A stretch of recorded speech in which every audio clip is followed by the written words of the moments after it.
I'm technician here at Perfect Timing, and I'm going to do some demos for you on setting up clocks and how to properly take them off the wall to bring them in. What you do is you want to take the weights off the hooks.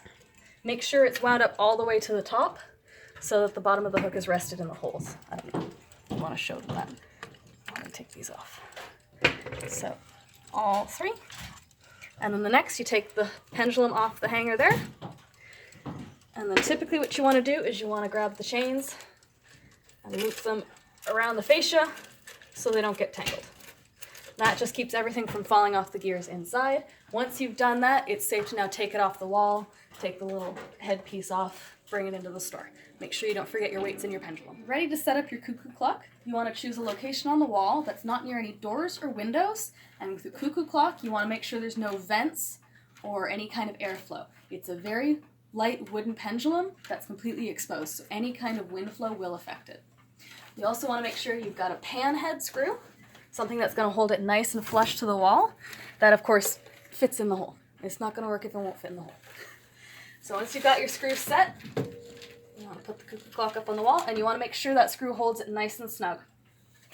Once it's on the wall, you can unloop your weights.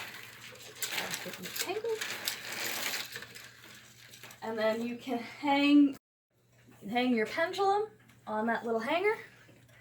Your chains are a little bit tangled here. And you can hang your weights. Typically you want to start with the center one, just so you don't abruptly throw the clock off balance. So once you've got all the weights and everything on, you got it all set up on the wall, you want to make sure it's level. It's very important that it's level and it has a nice even tick, tick, tick, tick. Otherwise, it's not going to run properly. It's likely to stop itself. You also want to make sure it's level front to back. There's a little groove that the pendulum swings in. If it's rubbing on either side of that, it's not going to run properly. So we take our level, and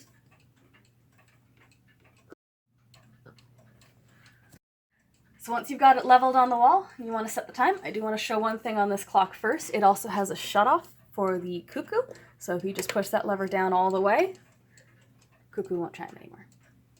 And now we want to set the time. I'm going to turn the Cuckoo back on because we like hearing the birds. And it is just a little after 4:15 right now.